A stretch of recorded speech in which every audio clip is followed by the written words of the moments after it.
Un micro-trottoir qui, une fois de plus, devrait nous apprendre pas mal de choses. Nous allons le vérifier. Bonjour Yann Guillot. Bonjour Fred. Alors, vous êtes allé à la rencontre des consommateurs. J'ai une question, est-ce qu'ils sont ultra connectés ? Alors, effectivement, on est allé à la rencontre des consommateurs pour leur demander ce qu'ils pensaient du figital. Le figital, c'est quoi ? C'est la rencontre du physique et du digital que l'on compresse et qu'on met dans un seul mot. Sur le figital, justement, le moins que l'on puisse dire, c'est que ça les laisse songeurs. On écoute. Figital ? Ouais. Non, je vois pas ce que c'est. Non, le fi, je vois pas à quoi il correspond. Digital, ça doit sortir du digital, je pense, hein. Wi-Fi ? Non, je sais pas. Pour la plupart des gens que nous avons rencontrés, les achats en ligne sont rentrés dans les mœurs. Ils choisissent souvent entre boutique physique et digitale en fonction du type de produit recherché. Je fais un peu les deux en fait. En boutique, les articles que je sais que je vais pouvoir trouver facilement. Sur internet, des choses un peu plus compliquées. Parce que j'ai plus le temps d'aller chercher, faire 12 000 magasins pour trouver ce que j'ai envie vraiment de trouver.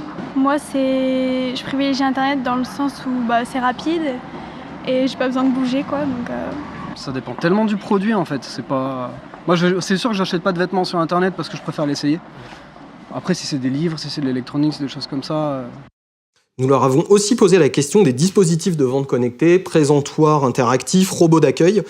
Si beaucoup en ont vu, peu s'y sont encore essayés. Alors j'ai vu ça, mais j'ai jamais testé en fait. ouais, j'ai déjà vu pour les boutiques de fringues. Ouais, moi aussi, mais j'ai jamais fait. J'ai aperçu, mais ça m'a pas intéressé. Quant à leur intérêt pour les dispositifs retail connectés, ils restent encore sceptiques. Alors, gadget ou révolution, les avis, comme vous allez l'entendre, sont partagés.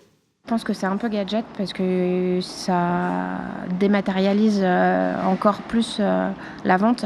Non, je pense qu'il y a des gens qui fonctionnent comme ça. Hein. J'ai qu'à voir mes petits-enfants et tout ça. Ouais, c'est drôle. C'est marrant. Moi, ça me ferait rire. Ça peut être ludique. Ouais. Les avis sont aussi partagés sur l'utilisation de la data pour leur proposer une expérience personnalisée. Beaucoup disent être gênés de se sentir ainsi observés. C'est de l'intrusion dans la vie privée, autorisée, acceptée. Moins on en sait sur les achats, mieux c'est. Presque une atteinte à la vie privée. Totalement. Ah bah. Non mais là-dessus on se met complètement. On est complètement fiché partout. On ne supporte pas. Mais je vous rassure, d'autres y voient aussi des avantages. Moi, j'aime être indépendant en tant que client, donc je favorise ce genre d'initiative. Moi, ça me dérangerait pas. Au contraire, c'est un plus, je pense. C'est un gain de temps, Moi, ça me gênerait pas. Alors, en conclusion, ce qu'on peut dire, c'est que les avis sont vraiment partagés sur cette question. Pour la plupart des personnes interrogées, tout ceci reste encore assez confus, il faut bien le dire. Il mélange pas mal de notions. Il reste aussi très attaché, c'est un sentiment assez profond, au retail classique et à la possibilité d'avoir une interaction physique avec un vendeur ou avec un produit. Ce qui est assez frappant aussi, c'est qu'il y a une vraie rupture générationnelle.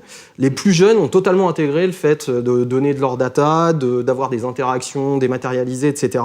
En revanche, les autres sont quand même très attachés au point de vente physique et l'expérience client physique dans le monde réel reste incontournable.